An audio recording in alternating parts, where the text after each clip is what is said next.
একটি ছোট্ট গ্রামে থাকত রাহুল নামে এক গরিব ছেলে। তার ঘরে খাওয়ার মতো কিছুই ছিল না। রাহুল দুঃখের স্বরে আজও পেট ভরে খেতে পারলাম না। একদিন মাঠে মাটি খুঁড়তে গিয়ে রাহুল পেল একটি পুরনো কলসি। আশ্চর্য, কলসিটা জ্বলজ্বল করছিল। রাহুল আশ্চর্যের, এটা আবার কেমন কলসি? হঠাৎ কলসির ভেতর থেকে আওয়াজ ভেসে এল।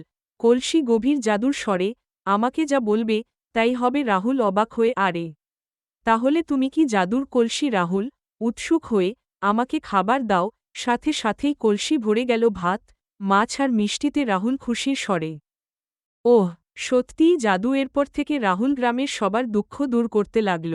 কলসির সাহায্যে সবার ঘরে পৌঁছে গেল খাবার, জামা আর টাকা। গ্রামবাসী খুশির ভিড়ের স্বরে, ধন্যবাদ রাহুল, ধন্যবাদ জাদুর কলসি।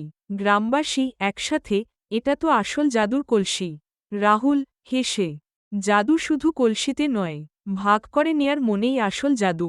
এভাবেই রাহুলের ছোট্ট গ্রামে সুখ আর আনন্দ ফিরে এলো।